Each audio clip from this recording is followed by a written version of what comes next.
નમસ્કાર, સ્વાગત છે આપનું ગુજરાત ફર્સ્ટ ન્યૂઝમાં. સમાચારોમાં હું આપની સાથે યશ. મહત્વના સમાચારથી બુલેટિન શરૂ કરીએ. અમદાવાદમાં હવે મોડી રાત્રે પોલીસ પેટ્રોલિંગ કરશે. મોડી રાત સુધી વ્યસ્ત રહેતા વિસ્તારોમાં સતર્કતા વધારવામાં આવશે. શહેરના એવા વિવિધ વિસ્તારો છે કે જ્યાં 150 પોઈન્ટ શોધવામાં આવ્યા છે. મોડી રાત્રે 12 થી 2 વાગ્યા સુધી પોલીસ નાકાબંધી કરશે. પોલીસની 5 ગાડીમાં 25 પોલીસ અધિકારીઓ હાજર રહેશે. દારૂ પીધેલા અને હથિયાર સાથે રાખનારા તત્વોને પકડવામાં આવશે. રેસિંગ અને સ્ટન્ટ કરનારા નબીરાઓને પકડવામાં આવશે. પોલીસ કમિશનર સહિતના અધિકારીઓ પણ મુલાકાત લેશે. ખાસ કરી Sindhu Bhavan, SG highway, CG road, SP ring road ઉપર આ કામગીરી કરાશે.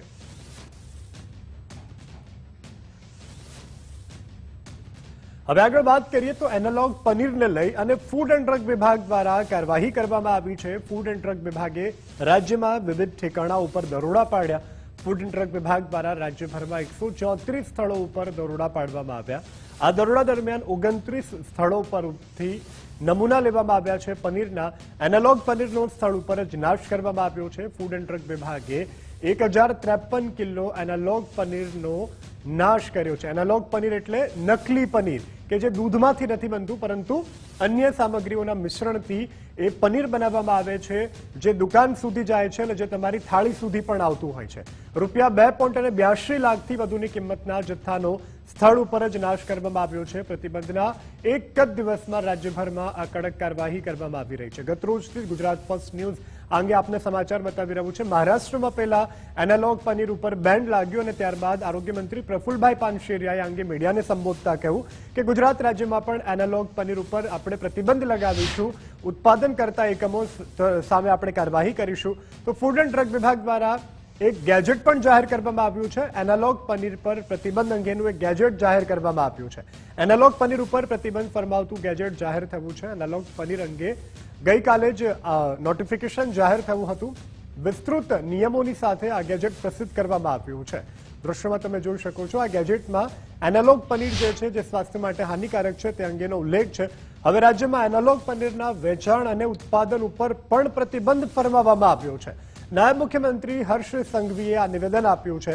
મુખ્યમંત્રી તરફથી તમામ વિભાગોને સૂચના પણ આ અંગે આપી દેવામાં આવી છે અને આગામી સમયમાં એક ટાસ્ક ફોર્સ બનાવવાની પણ તૈયારીઓ છે.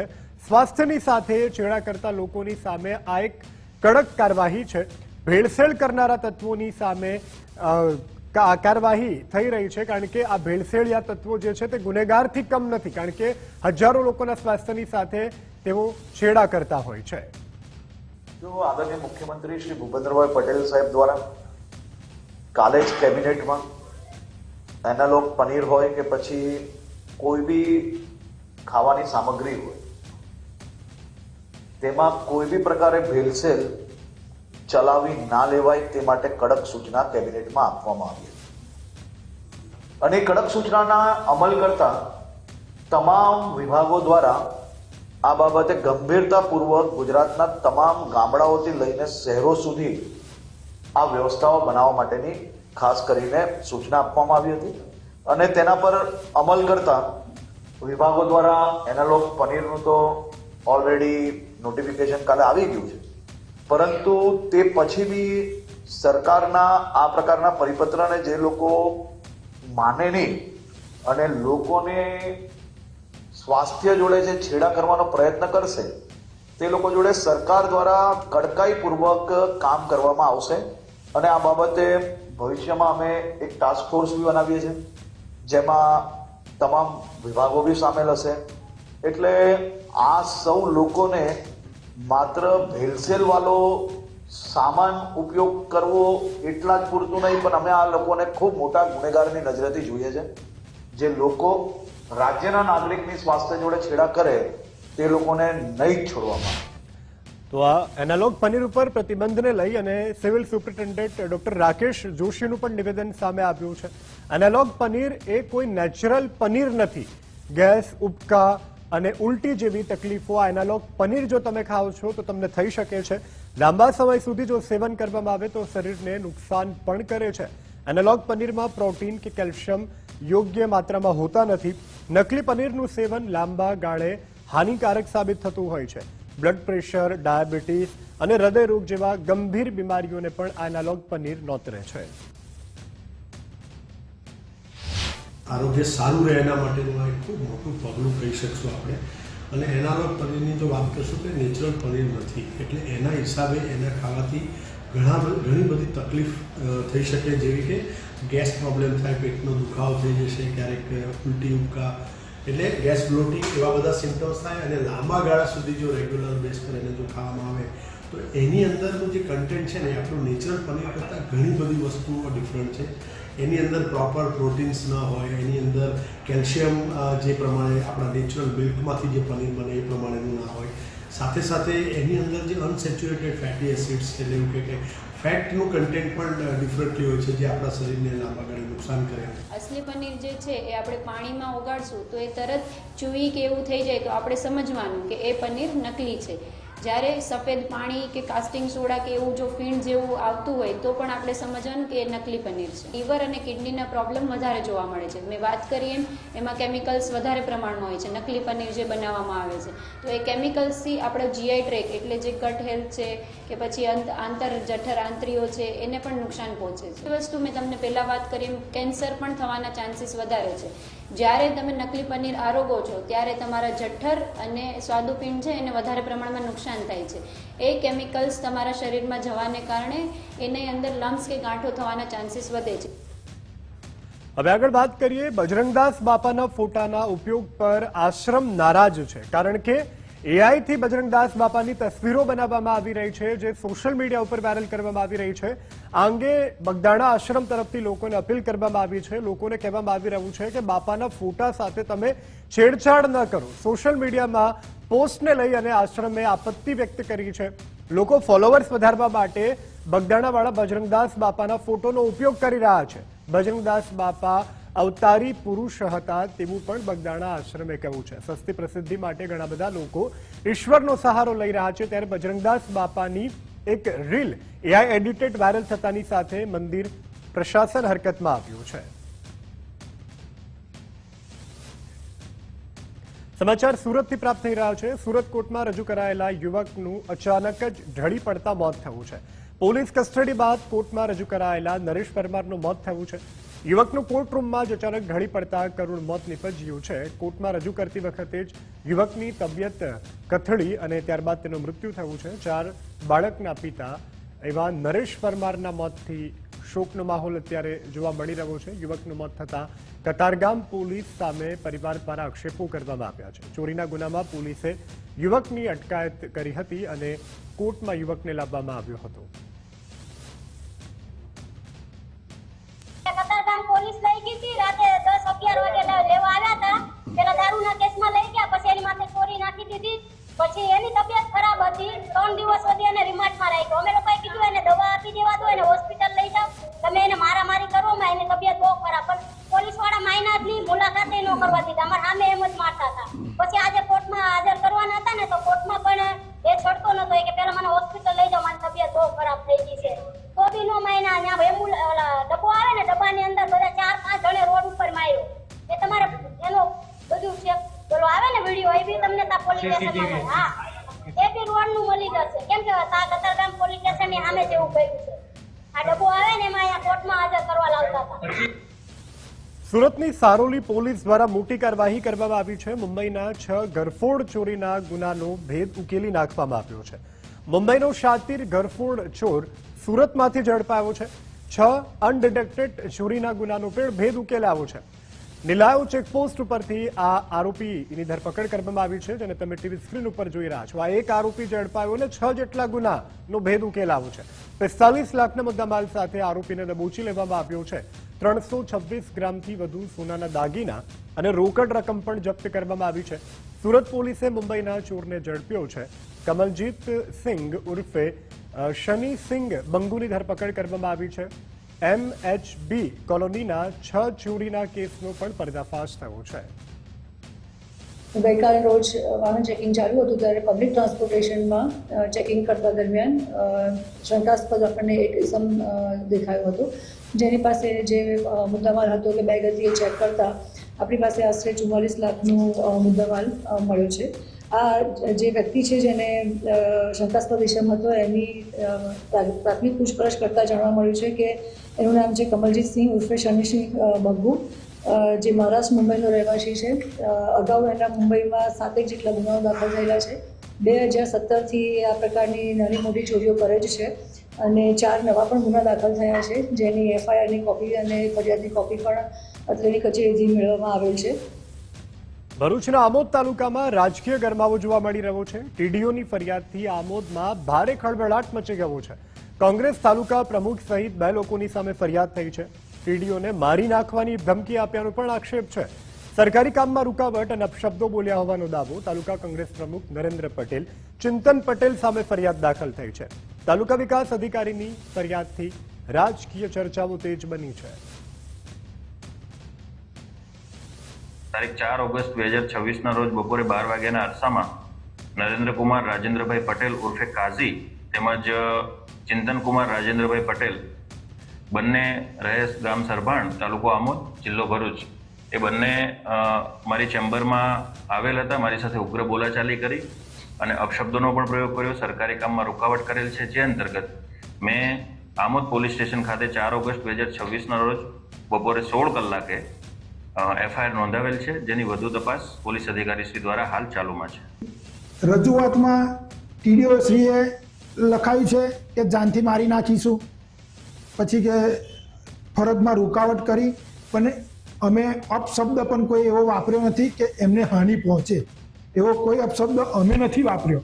અને આ FRI તદ્દન ખોટી છે, વાહિયાત છે અને એક રાજકીય કિન્નાખોરી રાખીને આ એક FIR કરવામાં આવી છે. અમને સંપૂર્ણ ન્યાયપાલિકા પર ભરોસો છે. સત્યની જીત થશે હંમેશા. સુરેન્દ્રનગરના લીંબડી હાઈવે ઉપરથી ગેરકાયદે દબાણોને દૂર કરવામાં આવ્યા છે. બલગામડા ચોકડી પાસે નડતરરૂપ જેટલા દબાણો હતા તેને આજે તોડી પાડવામાં આવ્યા છે.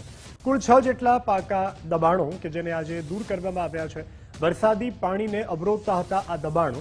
આગામી સમયમાં પાણી ભરાવાની જે સમસ્યા હતી તે હવે દૂર થશે. ચુસ્ત પોલીસ બંદોબસ્તની વચ્ચે આ દબાણો દૂર કરવાની કામગીરી કરવામાં આવી છે. તંત્રની આ કાર્યવાહીથી સ્થાનિક લોકોમાં પણ હાશકારો જોવા મળી રહ્યો છે, કારણ કે દર ચોમાસે પાણી ભરાતા હતા, સ્થાનિકોની હાલત કફોડી બનતી હતી. હવે આ દબાણો હટી જતા પાણીના પ્રશ્નનું કાયમી નિરાકરણ આવશે. નેશનલ હાઈવેની આજુબાજુ જે બિનઅધિકૃત દબાણ કરેલા હતા, જેનાથી વરસાદી પાણીના નિકાલમાં અવરોધ થઈ રહ્યો હતો, આવા નગરપાલિકાની હદમાં 6 દબાણો દૂર કરવામાં આવેલા છે. આ ઉપરાંત નેશનલ હાઈવેની ટીમ દ્વારા નેશનલ હાઈવે ઉપર પણ વરસાદી પાણીના નિકાલમાં અવરોધરૂપ થતા જે કેબિનો અને દબાણો છે તે દૂર કરવાની કાર્યવાહી હાથ ધરવામાં આવી છે. હવે આગળ વાત કરીએ જૂનાગઢના જોશીપુરા વિસ્તારમાં સૂચિત ટીપી સ્કીમ લાગુ કરવાના તંત્રના નિર્ણય સામે સ્થાનિક રહીશોમાં ભારે રોષ અને ગભરાટનો માહોલ જોવા મળી રહ્યો છે. કારણ કે આ વિસ્તારમાં મોટે ભાગે મધ્યમ વર્ગ અને સામાન્ય વર્ગના લોકો વર્ષોથી વસવાટ કરી રહ્યા છે, નાના મકાનો બનાવીને વસવાટ કરી રહ્યા છે અને ટીપી સ્કીમના કારણે હવે અહીંયા મકાનો કાપવાની આશંકાથી મોટી સંખ્યામાં લોકો વાંધા અરજીઓ રજૂ કરવા માટે નગર નિયોજન ઓફિસ ખાતે પહોંચ્યા હતા. સ્થાનિકોએ આ સ્કીમનો વિરોધ કરતા જણાવ્યું હતું કે તેમના મકાનો ખૂબ જૂના છે અને આવી અહીં કોઈ સ્કીમની જરૂર નથી. તો બીજી તરફ તંત્ર દ્વારા અંદાજે 6500 જેટલી નોટિસો ઇસ્યુ કરવામાં આવી છે અને વાંધા અરજીઓ પણ સ્વીકારવામાં આવી રહી છે. સ્થળ તપાસ બાદ જ આ અંગે ખાતરી આપવામાં આવી રહી છે. અમને આ નોટિસ મળી છે રોડ પૂરા કરવાની, જે 7.5 મીટરનો છે એ લોકોને 9 મીટરનો કરવો છે. અમે 17 વર્ષ ત્યાં રહી છીએ અને અમે મજૂરી કરી અને મકાન બનાવ્યા છે. તો હવે મકાન કપાતા હોય તો હવે અમારે જવું ક્યાં પછી કોઈના એમ તે તો તઈનો તો મંજૂર કરવો ને, તઈ એને 9નો કરવો. 30 વર્ષે મકાન બનાવ્યા છે અને અત્યારે કોઈ ટ્રાફિકનો અડચણ એવું કોઈ ટ્રાફિક છે નહીં, તો પછી અહીં ટીપી સ્કીમ લાગુ કરવાની કોઈ જરૂર થતી નથી. અમે અહીં માંડ કરીને મકાન બનાવ્યા હોય અને હવે અત્યારે આ પાડી નાખે તો અમારે ક્યાં જવું?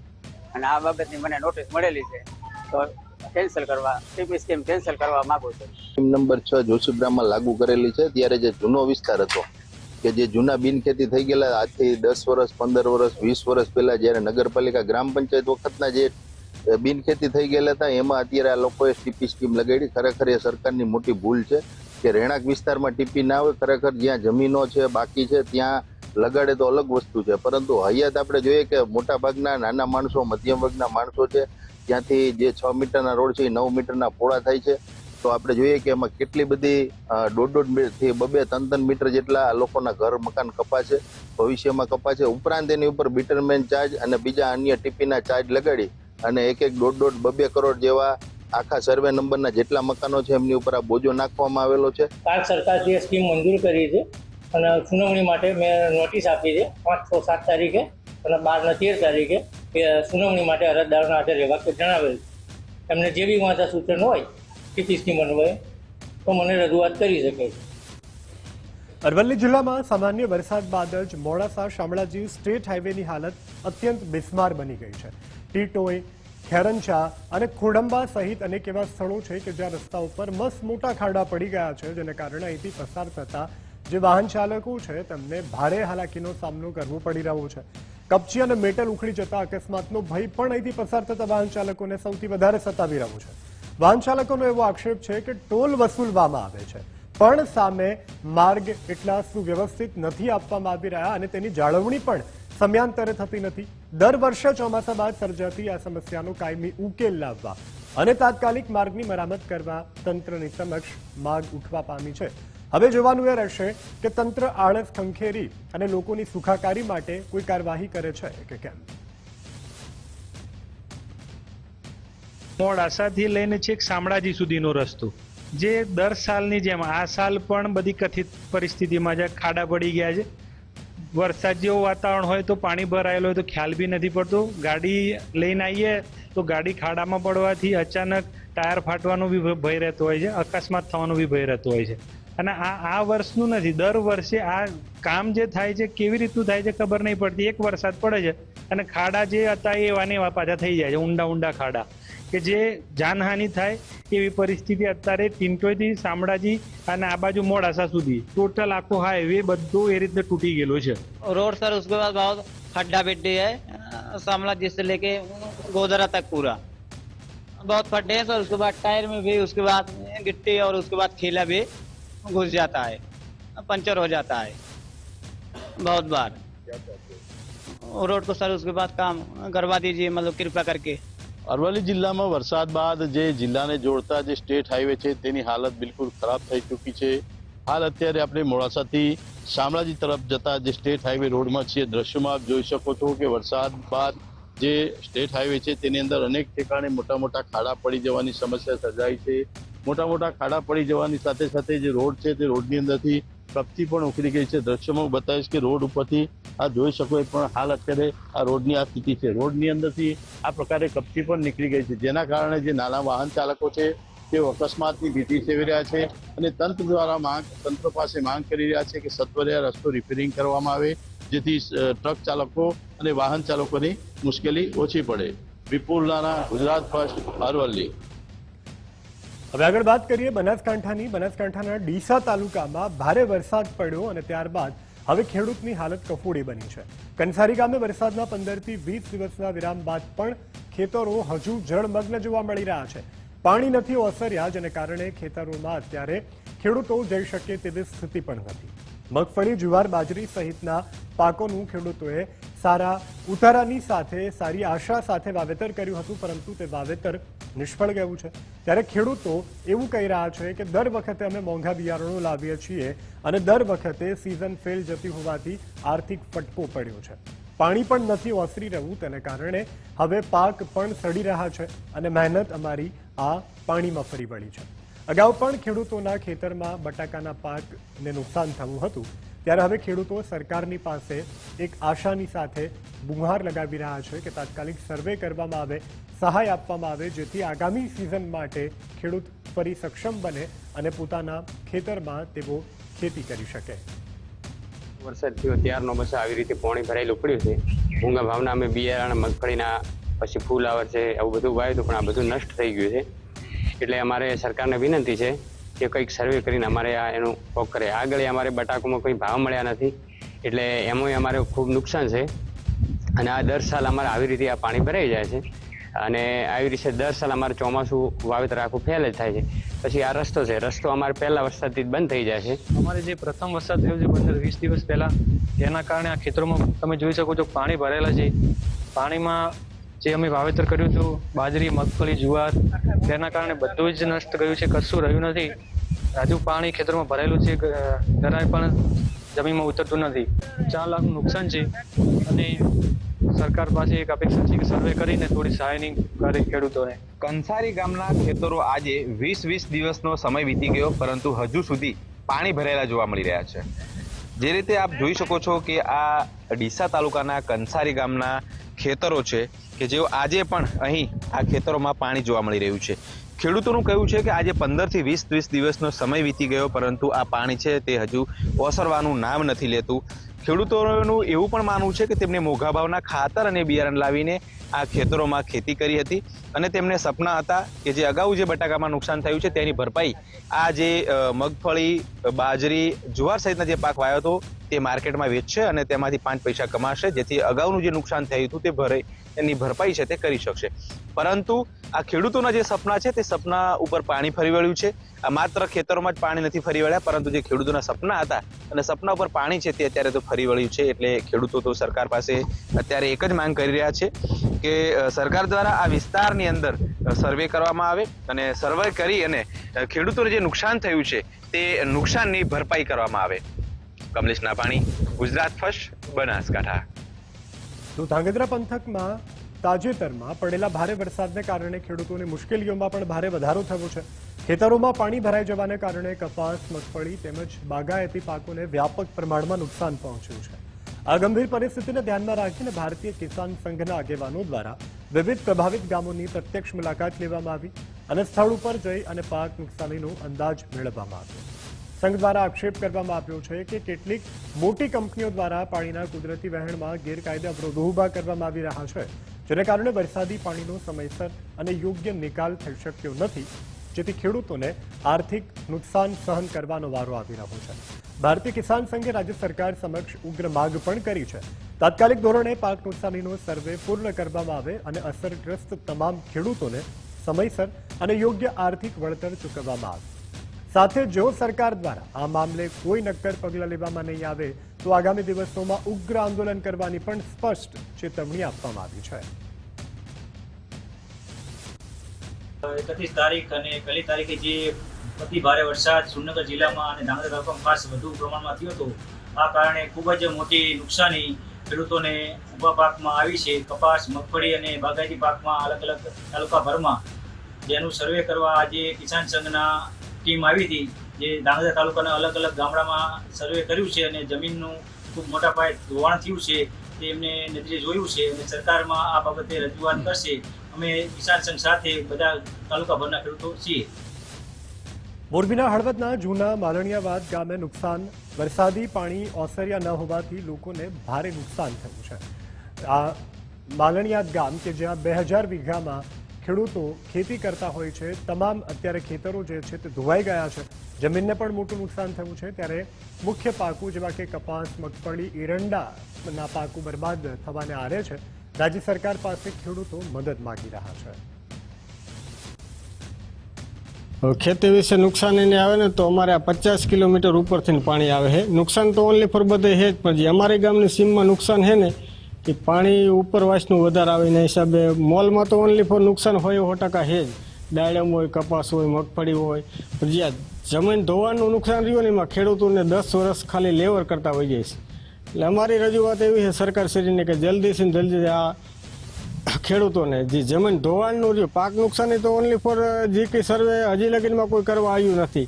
હવે 1 તારીખે અતિ ભારે વરસાદ થયો અને એકદમ ઝડપીથી પૂર આવ્યું, એટલે પાણીનો એટલો વધારો થયો કે જે આ વીડ વિસ્તારની અમારા માણિયાદ ગામની જમીન છે તે ટોટલ ધોઈને અને નીચેથી ખાર ઉભરાવે એટલી જમીન, સારી જમીન ધોઈ નાખી.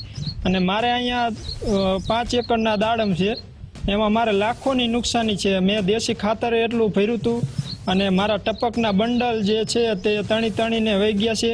2-3 દિવસથી ગોતવામાં આવે છે અને ટોટલ આ બાજુની ટોટલ જમીનમાં પાક નિષ્ફળ તો ગયો, સાથે સાથે 1.5 ફૂટ જમીન પણ ધોઈ નાખી છે. હવે આગળ વાત કરીએ વાવની, તો વાવના ભાટવર ગામે પણ ભારે હાલાકી ગ્રામજનો વેઠી રહ્યા છે, કારણ કે વરસાદના વિરામના 5 દિવસ થયા છતાં પણ હજુ ભાટવરથી ડેડાવા ગામને જોડતો જે મુખ્ય માર્ગ છે ત્યાં ઘૂંટણસમા પાણી ભરાયેલા છે. સ્થાનિકો આ ગંદા પાણીમાંથી મજબૂરી સાથે પસાર થઈ રહ્યા છે. છેલ્લા 10 વર્ષથી સ્થાનિકો હાલાકીનો સામનો કરી રહ્યા છે.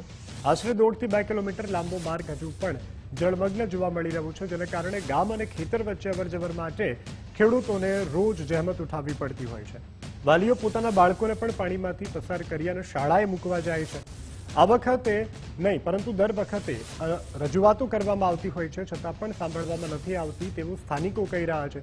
શાળાના આચાર્યએ પણ આ અંગે ચિંતા વ્યક્ત કરી છે. પાણી ભરાતા હોવાથી વિદ્યાર્થીઓની હાજરીમાં પણ ઘટાડો થતો હોય છે.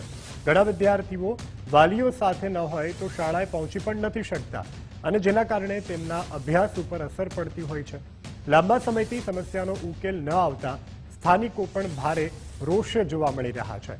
વરસાદી પાણીની સમસ્યાનો કાયમી ઉકેલ લાવવાની માંગ કરી રહ્યા છે. વરસાદી પાણીના નિકાલની કાયમી વ્યવસ્થા કરવા રાજ્ય કક્ષાના મંત્રી સ્વરૂપજી ઠાકોરે અહીંયા ધારણા આપી છે. જેવો વરસાદ છે મારા ગામની અંદર 3 થી 4 ઇંચ જેવો વરસાદ પડ્યો, છતાં અત્યારે તમે જોઈ રહ્યા છો આખી પૂરની પરિસ્થિતિ છે. અહીંયા આગળ પાણી આ ગામથી ડેડાવા ગામથી ભાટવરને જે જોડતો રસ્તો છે ને એ ઉપર 4 થી 5 ફૂટ પાણી છે અને 1 કિલોમીટર વિસ્તારમાં ભરાયેલું પડ્યું છે. પાણીનો કોઈ નિકાલ નથી, ડ્રેનેજ વ્યવસ્થા નથી અહીંયા આગળ, અને ગયા વખતે પેકેજ જાહેર કર્યું છે એનું હજી કોઈ પણ કાંઈ કર્યું નથી. એ વાવેતર કર્યું હતું, અગાઉ થોડો વરસાદ થયો હતો, એમાં જે લોકો ખેડૂતો વાવેતર કર્યું હતું એ વાવેતર સંપૂર્ણપણે નિષ્ફળ ગયું છે. વિદ્યાર્થીઓ બંને બાજુ આ કિનારેથી પેલા કિનારે જાય છે એટલે બંને બાજુ કપડા એમને બદલવા પડે છે અને 2-2 ફૂટ પાણીમાં ચાલવા પડે છે. અમુકને તો ગળા સુધી પાણી થાય છે વિદ્યાર્થીઓને, અને એ ડૂબાવાની શક્યતા છે. હમણાં તમે જોઈ શકો છો આ વિદ્યાર્થીઓ આવે જ છે આ બાજુથી. આજની તારીખમાં અમારા બાળકોનું ભવિષ્ય એકદમ પાણીની અંદર પડ્યું છે, કારણ કે ભારત દેશમાં જે ગુજરાતમાં કહે છે કે વિકાસની દ્રષ્ટિએ શિક્ષણની દ્રષ્ટિએ બહુ આગળ ધરાવે છે, પણ હાલની તારીખમાં ભાટર ગામની અંદર જે ભાટવરથી ડેડાવા રોડ જાય છે એ ડેડાવા રોડ ઉપર અત્યારે 3 થી 4 ફૂટ સમા પાણી ભરાઈ ગયા છે અને 2 થી 3 કિલોમીટરની રેન્જમાં પાણી ભરાઈ પડ્યું છે. સરકારશ્રીને વારંવાર વિનંતી કરવા છતાંય 2015થી હજી સુધી આ પાણીનો કોઈ નિકાલ કર્યો નથી. પાણીનો આવરો બહુ થઈ શક્યો છે અને જે બાળકો ભણે છે અથવા 50 થી 60 બાળકો જે અત્યારે અમે વાલીઓ જે 1-1 કલાક વહેલા તેડી અને 1-1 કલાકમાં વહેલા આવીને બેસીએ છીએ અને એ લોકોને ખભે કરીને જવું પડે છે. બહુ તકલીફ વેઠી રહ્યા છે. લગભગ 2014થી આથી 5 થી 6 વખત આવી પરિસ્થિતિ કથળેલી છે અને અત્યારની તારીખમાં જે ફલોટ વિસ્તારની અંદર રહે છે મેન ડેડાવા રોડ છે હરિયો ભાટવરથી ડેડાવાને જોડતો, અને અમારા 400 ખેડૂતો જે અહીંયા આગળ આવેલા છે એ તમામ જે 50 થી 60 બાળકો રહે છે એમના માટે અત્યારે પાણીમાં જવા આવવા માટેને બહુ તકલીફ પડે છે. એટલે એમના મા બાપ એમને ઉપાડી અને નિશાળે મૂકવા જાય છે, પાછા 2 કલાક ટાઈમ બગાડે નિશાળથી ભણવા આવે છે. હવે બીજી વાત એ રહી કે જે પાણી છે ખારું પાણી ભેગું થયેલું છે, જેના લીધે ભયંકર રોગચાળો અંદર જીવ જંતુ પડ્યા છે અને લોકોના સ્વાસ્થ્ય સાથે પણ ચેડા થઈ રહ્યા છે.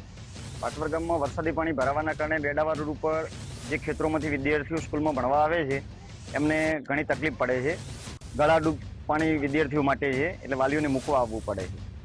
એટલે જો વાલી મૂકવા ન આવે તો વિદ્યાર્થીઓને શાળાનો અભ્યાસ બગડે એમ છે. ત્યારે શાળા છૂટી 5 વાગે એટલે વિદ્યાર્થીઓને ગામના જે રસ્તા ઉપર પાણી ભરાણું ત્યાં સુધી વાલીઓને સોંપવા માટે આવ્યા છીએ. સામે વાલી બધા તમે જોઈ શકો છો લેવા માટે આવ્યા છે. એમના વાલીઓને સોંપી અને અમે અમારી શિક્ષક તરીકેની ફરજ પૂરી કરીએ છીએ.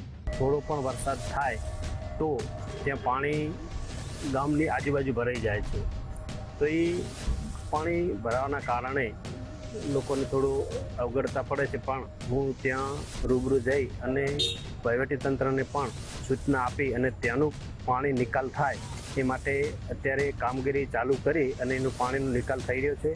અને આગળ જતાં જે ભાટવર ગામ આવે છે ત્યાં આગળ પણ જે હાઈવેનું નાળું બંધ હતું એ પણ વહીવટીતંત્રને કહી અને એ પણ નાળું ખુલાઈ અને પાણી અત્યારે વહી રહ્યું છે અને પાણીનો નિકાલ થઈ રહ્યો છે. Welcome back. હું છું આપની સાથે હિતવી. આરએસએસ સુપ્રીમો મોહન ભાગવતનું જેનઝી પર નિવેદન. જેનઝી અમારી પેઢી કરતા વધુ પ્રામાણિક અને દેશભક્ત. આપણે તેમની વાત સમજવી જોઈએ. તેમની સાથે વાત ન થઈ ત્યારે જ તો આંદોલન થયું. મુંબઈના એક કાર્યક્રમમાં મોહન ભાગવતનું આ નિવેદન સામે આવ્યું. કાર્યક્રમમાં મોહન ભાગવતે જેનઝી સાથે ચર્ચા કરી. जैन जी वगैरह ऐसी है, ऐसा मैं तो बिल्कुल नहीं मानता। आप क्या मानते हैं? विदाउट इट कॉन्टेक्स्ट भी जब पूछा गया तो मैंने बताया, और आज भी मैंने आपके सामने बोला है कि मुझे लगता है कि ये जो नई पीढ़ी है जैन जी, जैन अल्फा, ये अभी जो हमारी एग्जिस्टिंग पीढ़ी है उससे ज़्यादा ऑनेस्ट है। अरे वाह, बढ़िया है। और देशभक्ति और सेवा का ऑनेस्ट अपील उसमें चलता है।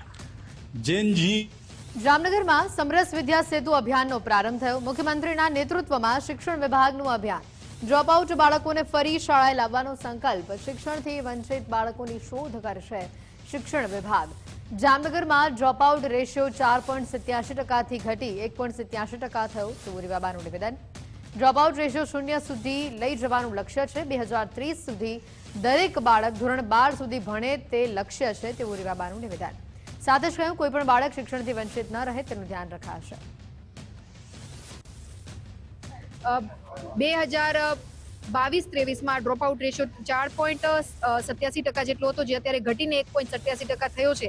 ત્યારે 2030 સુધીમાં નવી શિક્ષણ નીતિ પ્રમાણે આવનારા સમયમાં વિકસિત ગુજરાતથી વિકસિત ભારતની પરિકલ્પનાને સાકાર કરવા માટે તેને ગુજરાતનું પ્રત્યેક બાળક એના શિક્ષણના હકથી વંચિત ના રહી જાય એ જોવાની જવાબદારી એક સમરસતા સાથે સામાજિક આગેવાનોને સાથે રહી અને શિક્ષણ વિભાગ પ્રયત્નશીલ હોય। ત્યારે હું આપ સૌ નગરજનોને પણ હૃદયપૂર્વકની અપીલ કરું છું, વિનંતી કરું છું કે આપણા જિલ્લામાં, આપણા ગ્રામ્ય વિસ્તારમાં, આપણા બ્લોકમાં કોઈ પણ બાળક પ્રાથમિક જે એનો શિક્ષણનો હક છે એનાથી વંચિત ના રહી જાય માટે આપણે સૌ બધા મહેનત કરીએ, એને શાળા સુધી લઈ આવીએ। બાકીની જવાબદારી અમારો શિક્ષણ વિભાગ એ બાળક માટે થઈ અને ટેક કેર કરશે।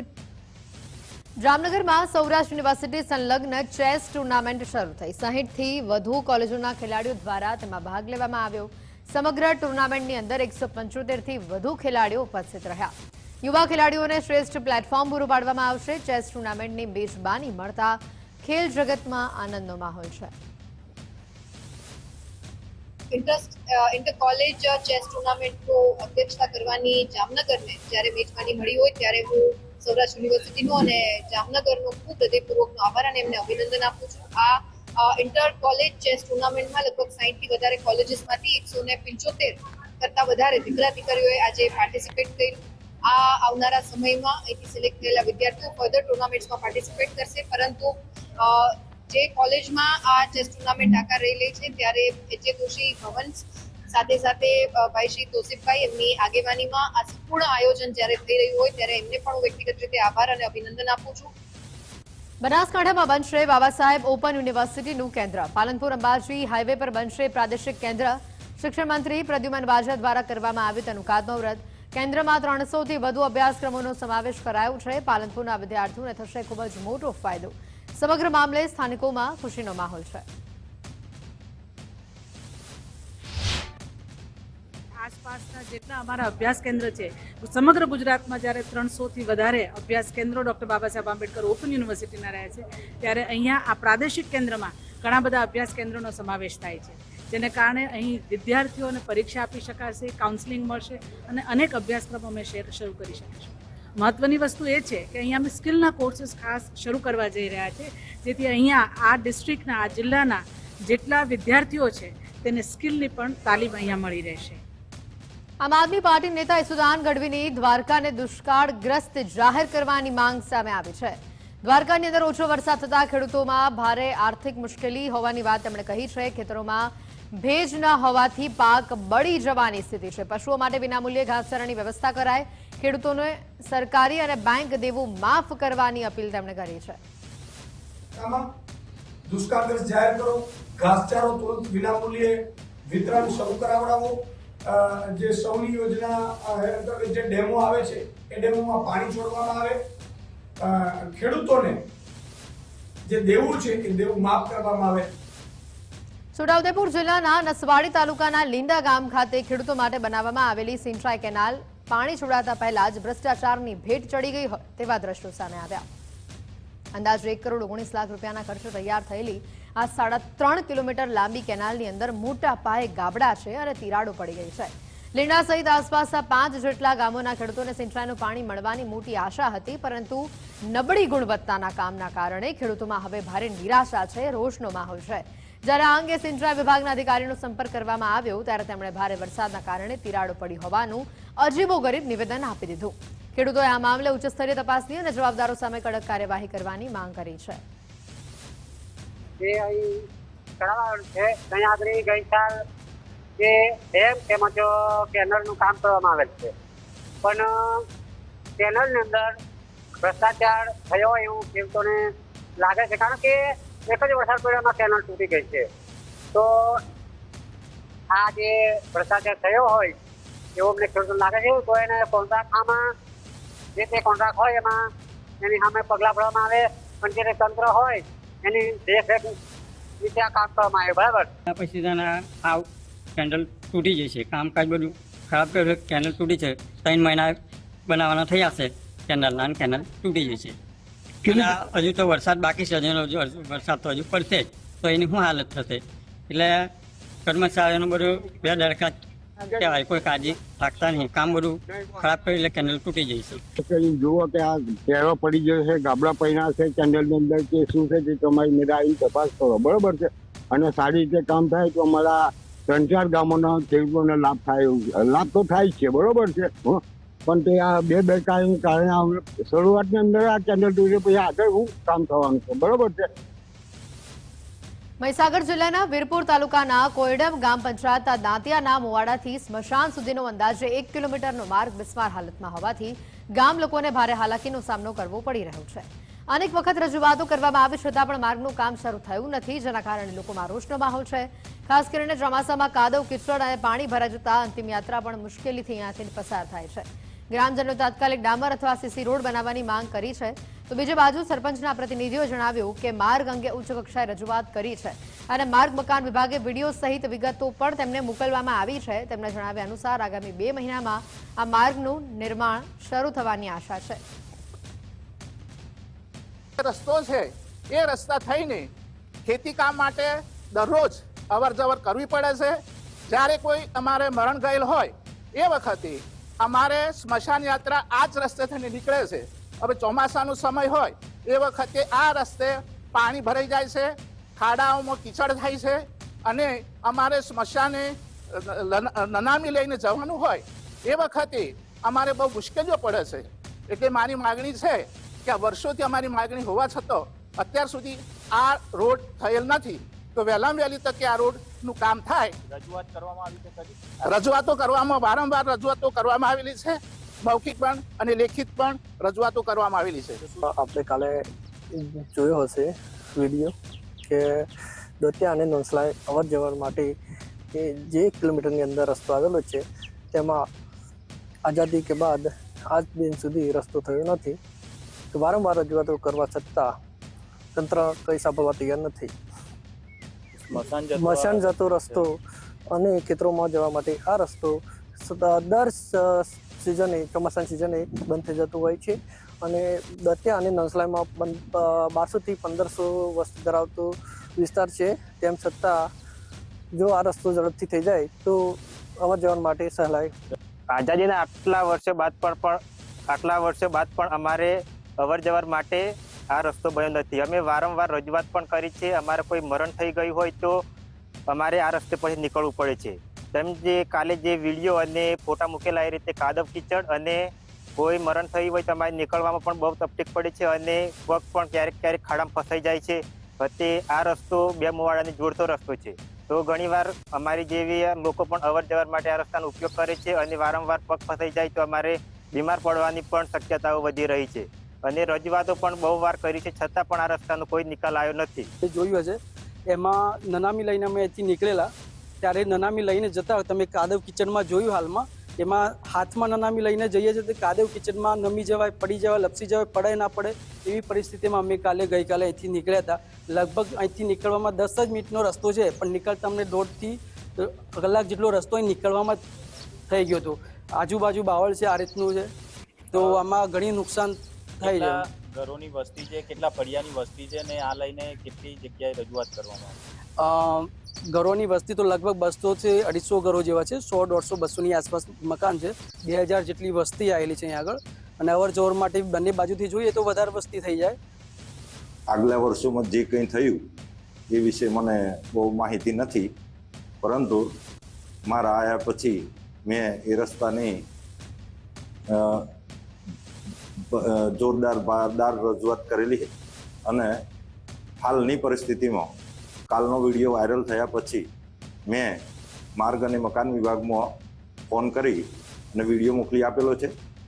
તો ત્યાંથી સાહેબની જાણ મુજબ એમણે એવું કીધું કે રસ્તો મંજૂર થઈ ગયેલો છે અને લગભગ આ 2 મહિનાની અંદર એનું કામ ચાલુ થશે. અગાડી શું થયું એ મને કશી એ વિશે ખ્યાલ નથી રસ્તા બાબતે.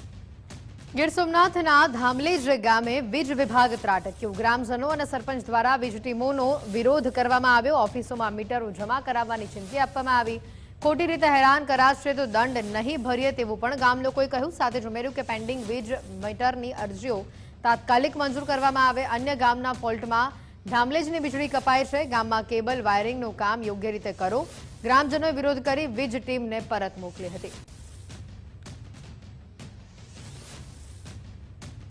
સુરત એલસીબીએ પોસ્ટ રૂડાના કરોડોના રેકેટનો પર્દાફાશ કર્યો છે.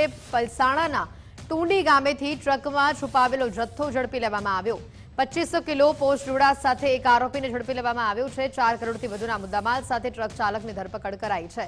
ચોખાની આડમાં છુપાવીને લઈ જવામાં આવતો હતો માદક પદાર્થ. મધ્યપ્રદેશથી રાજસ્થાન જતા જથ્થાનો પર્દાફાશ થયો. જથ્થો મંગાવનાર સહિત 2 આરોપીને વોન્ટેડ જાહેર કરવામાં આવ્યા છે. દિલ્હી મુંબઈ એક્સપ્રેસ વે છે ત્યાં ધોલિયા બાજુથી એક ટ્રક આવી રહી છે અને એક્સપ્રેસ વેથી વડોદરા સાઈડ જનાર છે. ત્યારે આ ટીમે એ ગાડીને રોકી અને જરૂરી કાયદેસરની કાર્યવાહી કરીને સર્ચ કરતા એની અંદરથી 2500 કિલો કરતાં વધારે પોસ્ટ ડોડાનો જથ્થો મળી આવેલ છે. અને અન્ય જે મુદ્દામાલ ગણીએ તો ટોટલ મુદ્દામાલ 4 કરોડ કરતાં વધારે કિંમતનો થાય છે. આની અંદર અમે એક આરોપી સુનિલ બિશ્નોઈ છે, જે મૂળ રાજસ્થાનના જોધપુર જિલ્લાના વતની છે, એમની ધરપકડ કરેલ છે.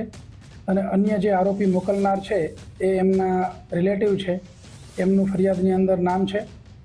હવે ખાસ આની અંદર અમારી અગત્યની બાબત એ છે કે જે આરોપી છે એ મધ્યપ્રદેશના રતલામથી ટ્રક લઈને નીકળ્યા હતા અને અહીંથી એ રાજસ્થાન જતા હતા એવી એમની પ્રાથમિક પૂછપરછની અંદર માહિતી મળી છે. અમારા એસઓજીપીઆઈ એલડી વડોદરા અને એમની ટીમ જે છે એ હવે ઇન્વેસ્ટિગેશન કરી રહી છે. સાપુતારા સહિત સરહદીય વિસ્તારની અંદર ભૂકંપના આંચકા અનુભવાયા છે. મહારાષ્ટ્ર નાસિક જિલ્લાના બોરબંડ ગામ પાસે એપી સેન્ટર સામે આવ્યું છે. બપોરે 2:58 અને 3:38 આંચકા અનુભવાયા હતા. ભૂકંપની તીવ્રતા 3.6 નોંધાઈ છે. હાલ સુધી કોઈ જાનહાનિ કે નુકસાનીના સમાચાર મળ્યા નથી.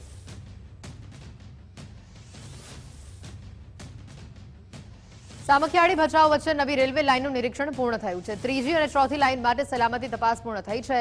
130 કિલોમીટર પ્રતિ કલાકની ઝડપે યોજાયો છે speed trial. Commissioner of railway safety દ્વારા ટેકનિકલ નિરીક્ષણ કરવામાં આવ્યું. ટ્રેક સિગ્નલિંગ અને ઓએચઈ સિસ્ટમની પણ તપાસ કરવામાં આવી છે. અંતિમ મંજૂરી બાદ હવે અહીંયાથી પેસેન્જર ટ્રેન શરૂ થશે. સામખિયાળી બોન્દ સ્ટેશનથી સલામતી વ્યવસ્થા તપાસવામાં આવી છે. કંડલા મુન્દ્રા બંદર સુધી માલ પરિવહન વધુ ઝડપી બનશે. લોજિસ્ટિક્સ ખર્ચની અંદર ઘટાડાથી વેપાર ઉદ્યોગને ફાયદો થશે. કચ્છના આર્થિક વિકાસ માટે મહત્વપૂર્ણ આ પ્રોજેક્ટ મનાઈ રહ્યો છે.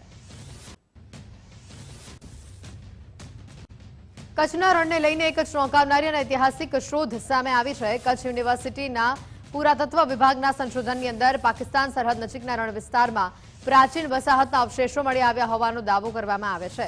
મોટી સંખ્યામાં માનવ હાડપિંજર, માટીના વાસણો, ટુકડા અને પ્રાચીન બાંધકામના અવશેષો મળતા સંશોધકોનું માનવું છે કે હજારો વર્ષ પહેલા આ વિસ્તાર એક સમુદ્ર નગર તરીકે વિકસ્યો હતો. હવે વૈજ્ઞાનિક પરિણામો દ્વારા તે સમયના લોકોની જીવનશૈલી, આરોગ્ય અને સંસ્કૃતિ અંગે વધુ માહિતી મેળવવાનો પ્રયાસ કરવામાં આવશે. આગામી તબક્કામાં વધુ વિસ્તૃત ખોદકામ હાથ ધરાશે, જે કચ્છ પ્રાચીન ઇતિહાસના અનેક રહસ્યોને ઉજાગર કરશે. આપણે ચર્ચામાં છે કે કચ્છની રણની જે ઇન્ડો પાક બોર્ડર છે એ વિસ્તારની અંદર વેસ્ટર્ન ગ્રેટ રન ઓફ કચ્છની અંદર એક અલગ જ આર્કિયોલોજીકલ સાઇટ મળી છે. આ સાઇટની વિશેષતા એ છે કે ત્યાં કને માણસોનો એવિડન્સ મળ્યો છે. સૌથી વધારે ત્યાં માણસોના કંકાલ જમીન ઉપર તમને જોવા મળે છે.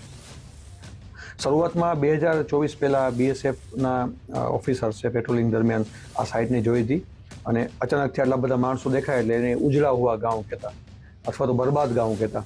જ્યારે 2024માં BSF અત્યારે હાલમાં જે સ્ટેચ્યુ ઓફ યુનિટીમાં શ્રી નારાયણ માધુ છે એડિશનલ કલેક્ટર, એઓને માહિતી આપી કે આ પ્રકારનું કંઈક છે અને યોગાનુયોગ કચ્છ યુનિવર્સિટીના કુલપતિ ત્યાં કોઈક મિટિંગમાં હોય તો માધુ સાહેબે કુલપતિશ્રીને કીધું કે તમારા કચ્છમાં આવું કંઈક છે. એટલે કુલપતિએ મને ફોટા આપી અને મને કીધું કે આ સાઇટ આપણે ગોતવાની છે અને આની ઉપર બહુ સારું રિસર્ચ થઈ શકે છે. એટલે માણસોને જોયા અને આ બધી સાઇટ જોઈ એટલે હું પણ બહુ એક્સાઇટેડ હતો. BSFની મદદથી, કલેક્ટર ઓફિસની મદદથી આ સાઇટને મેં ફાઇનલી 2024માં શોધવાનો પ્રયાસ કર્યો અને હું શોધી શક્યો.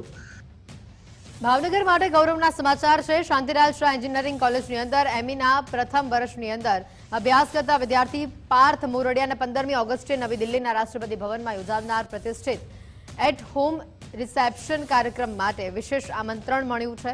આ કાર્યક્રમમાં દેશના વિવિધ ક્ષેત્રોના નોંધપાત્ર યોગદાન આપનાર પ્રતિભાશાળી વ્યક્તિઓને આમંત્રિત કરવામાં આવ્યા છે. સુરેન્દ્રનગરના વતની પાર્થ અભ્યાસની સાથે યુથ પાર્લામેન્ટ, વક્તૃત્વ સ્પર્ધા, યુવા નેતૃત્વ, સાંસ્કૃતિક ક્ષેત્રે 50થી વધુ રાષ્ટ્રીય અને રાજ્ય કક્ષાની સ્પર્ધાઓમાં ભાગ લઈને 40થી વધુમાં વિજેતા બન્યા છે. પાર્થ આ સન્માનને દરેક યુવાનના રાષ્ટ્ર નિર્માણના પ્રયાસોનું ગૌરવ ગણાવે છે. 15મી ઓગસ્ટે રાષ્ટ્રપતિ ભવન ખાતે આયોજિત એટ હોમ રિસેપ્શન કાર્યક્રમનું આમંત્રણ માનનીય રાષ્ટ્રપતિજી દ્વારા મને મળવું એ મારા માટે, મારા પરિવાર માટે અને મારા સમગ્ર જિલ્લા માટે અને ખાસ મારા કોલેજ માટે ખૂબ જ ગર્વની અનુભૂતિ છે.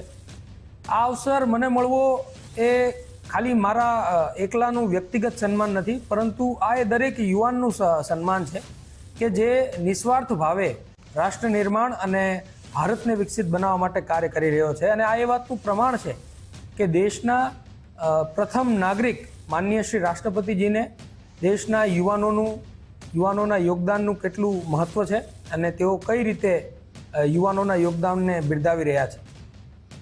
ધાંગધ્રાની DCW કંપનીના પાણીથી લોકો બીમાર થયા છે. વરસાદી પાણીની સાથે કેમિકલ છોડાયાનો આરોપ છે. આજુબાજુના મકાનોની અંદર કેમિકલયુક્ત પાણી ઘૂસ્યું છે. સ્થાનિકો દ્વારા કંપની સામે હોબાળો કરવામાં આવ્યો છે. કેમિકલના કારણે લોકોની તબિયત લથડ્યાનો પણ આરોપ છે. સરકારી હોસ્પિટલોની અંદર 70થી વધુ લોકો સારવાર લઈ રહ્યા છે. પૂર્વ ધારાસભ્ય નૌશાદ સોલંકીએ દર્દીઓની મુલાકાત લીધી. કંપની દર્દીઓની સંભાળ લેવા પણ ન આવી તેવું તેમણે નિવેદન આપ્યું. તમામ અસરગ્રસ્ત પરિવારોને વળતર આપવાની તેમણે ખાતરી આપી છે.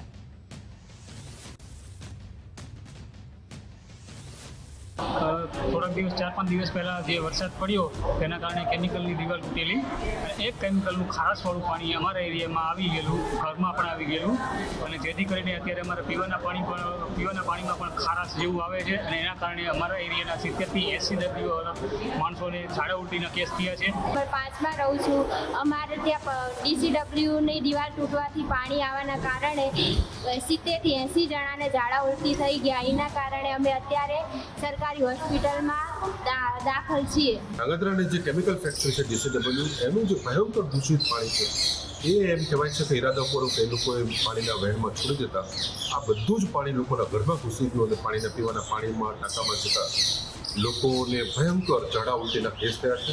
છેલ્લા 3-4 દિવસથી અહીં સરકારી ધાંગધ્રા હોસ્પિટલની અંદર લોકો દાખલ છે. હજી સુધી લોકોને રિકવરી થઈ નથી, પરંતુ જ્યારે આજે તપાસ કરવા આવ્યા છે ત્યારે આ હોસ્પિટલની પણ ભયંકર પરિસ્થિતિનું આપણને કરુણ દ્રશ્ય, એક ભયાનક દ્રશ્ય દેખાય છે. ગંદકીનું પણ એટલું જ સામ્રાજ્ય છે, કોઈ જ ટેકનિશિયન હાજર નથી. આણંદના કરમસદ મનપાની હડતાલ યથાવત છે. કર્મચારીઓ બીજા દિવસે પણ કામથી અળગા રહ્યા છે. અધિકારી કે પદાધિકારી કોઈ મળવા પણ ન આવ્યા. આવતીકાલે પણ આ હડતાલ યથાવત રહેશે. કર્મચારીઓ દ્વારા ત્વરિત કામગીરીની અપેક્ષા વ્યક્ત કરવામાં આવી છે. ધારાસભ્ય મેયરે સુખદ અંત લાવવા માટેની હૈયાધારણા આપી છે.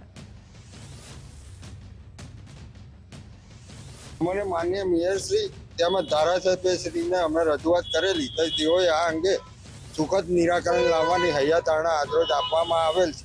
પરિસ્થિતિ આવતીકાલે હડતાલ યથાવત રહેશે, પરંતુ માનનીય મેયરશ્રી તથા ધારાસભ્યશ્રીએ જે અમને હૈયાધારણા આપી છે એના પર અમને પૂરેપૂરો વિશ્વાસ છે. તેઓના જે વિશ્વાસ અમે રાખેલો છે એમના પર, એ અંગેની યોગ્ય કાર્યવાહી થયેથી અમે આગળની કાર્યવાહી કરીશું. તો અધિકારી કે પદાધિકારી કોઈ જ મળવા પણ ન આવ્યા હોવાની વાત કર્મચારીઓ દ્વારા કરવામાં આવી છે. સાથે તેમણે કહ્યું છે કે આવતીકાલે પણ આ હડતાલ યથાવત રહેશે. જ્યાં સુધી નિરાકરણ નહીં આવે ત્યાં સુધી હડતાલ યથાવત રહેશે તેવી ચીમકી ઉચ્ચારી છે. કર્મચારીઓ દ્વારા ત્વરિત કામગીરીની અપેક્ષા વ્યક્ત કરવામાં આવી છે. ધારાસભ્ય મેયર સુખદ અંત લાવવાની હાલ તો હૈયાધારણા આપી છે, ત્યારે જોવાનું એ રહેશે કે આ હડતાલ કેટલા દિવસમાં સમેટાય છે, જે માંગો આ કર્મચારીઓની છે તેનો સુખદ અંત આવે છે, મધ્યસ્થી થાય છે કે કેમ. હાલ તો બીજા દિવસે આજના રોજ આ કર્મચારીઓ પોતાના કામથી અળગા રહ્યા હતા અને આવતીકાલે પણ પોતાના કામથી દૂર રહેવાની વાત તેમણે કરી છે. ત્યારે આ સમગ્ર મુદ્દે મેયર દ્વારા, ધારાસભ્ય દ્વારા શાંતિપૂર્ણ માહોલમાં આનું નિરાકરણ લાવવાની હૈયાધારણા આપવામાં આવી છે. ત્યારે આ મામલે કેવા પગલાં લેવામાં આવે છે, કેવા નિર્ણયો લેવામાં આવે છે, તે આવનારો સમય જ બતાવશે. આ સાથે જ આ બુલેટિનમાં અત્યારે ફક્ત આટલું જ. રજા આપશો. નમસ્કાર.